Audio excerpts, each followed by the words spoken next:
Voltamos para o bloco final do programa de hoje sobre a violência moral nos ambientes de trabalho. Estamos conversando com o advogado trabalhista Reginaldo Felker. Advogado Felker, eu gostaria de convidá-lo agora para assistir mais um depoimento. Dessa vez é de um auditor fiscal do trabalho, que também foi gravado para o programa Justiça em Movimento. Realmente a gente tem encontrado muita reclamação com relação a essa questão de trabalhadores que reclamam da falta de privacidade e da constante ameaça dos supervisores que ficam escutando o que eles falam e não lhe dão a garantia da privacidade para conseguir exercer a sua profissão. Bem, eu queria aproveitar esse depoimento para entrar em outro assunto com o senhor. Atualmente se fala muito em cumprimento de objetivos, uniformização de métodos de trabalho e normalmente essas diretrizes, quando são lançadas, elas não costumam levar em consideração as características individuais de cada trabalhador, né? E eu pergunto, isso pode gerar aquilo que a gente poderia chamar de assédio coletivo? Acho que podemos chamar de assédio coletivo. Inclusive, o assédio moral individual, que se chama de mobbing, já foi criada agora até uma expressão para traduzir esse assédio coletivo, que é o Streinig. No estabelecimento, especialmente de metas de produção, metas de trabalho diário, mensal, isso é muito comum, da empresa estabelecer prêmios e também estabelecer penalidades. E essas penalidades que são um problema maior, porque elas são desrespeitosas para o empregado. Aquilo que o senhor Bess tinha falado de colocar a orelha de burro, sim, de usar a saia de mulher, os homens, colocar uma tartaruga em cima da mesa de trabalho ou alguma coisa assim. Isso caracteriza o assédio coletivo e isso deve ser combatido, está sendo combatido. E nisso aí o Ministério Público do Trabalho tem tido uma boa atuação. Eles têm entrado com um razoável número de ações para coibir isto aí. Inclusive estabelecendo o que é muito importante, além de uma indenização individual para os empregados, uma indenização ou para o FAT, ou para doação para um hospital, que já houve caso. Sim.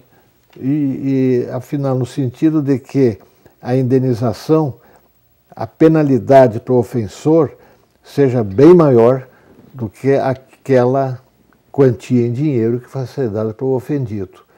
Então isso aí tem equilibrado um pouco o problema, especialmente nos casos de dano moral coletivo. Esse caso da trabalho escravo,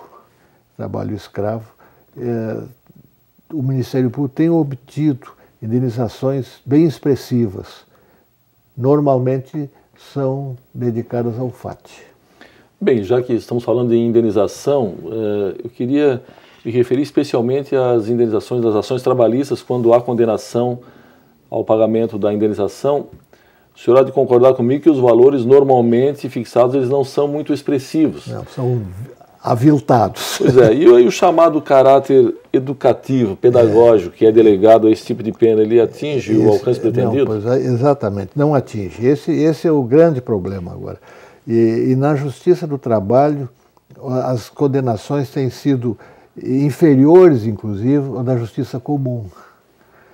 E hoje mesmo estava se fazendo um painel aqui no CONAT e se fez essa referência de que os juízes do trabalho às vezes sentem a síndrome do salário mínimo.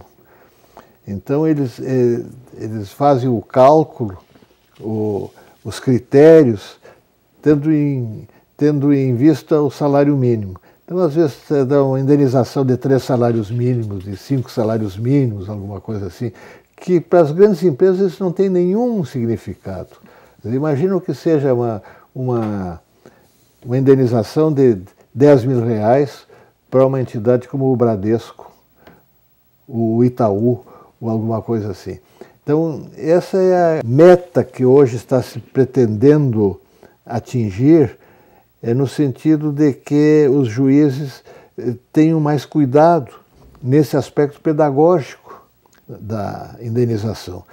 Se acham que vai haver um enriquecimento indevido por parte do ofendido, nada obsta que eles estabeleçam a quantia a ser paga para o ofendido e uma quantia suplementar para uma entidade ou para uma campanha de educação através da televisão, do rádio, do jornal, qualquer coisa assim. Bem, a nossa entrevista está se encaminhando para o final, mas o senhor ainda tem cerca de 1 minuto para fazer a sua conclusão.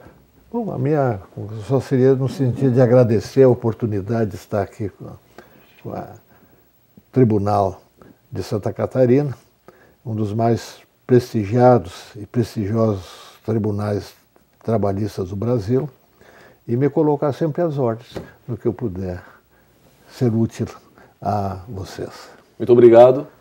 Chegamos ao fim do nosso programa. Hoje discutimos a violência moral nos ambientes de trabalho. Conversamos com o advogado trabalhista Reginaldo Felker. Nossas entrevistas podem ser acessadas no YouTube, no endereço youtube.com/Justiça do Trabalho, sem cedilha.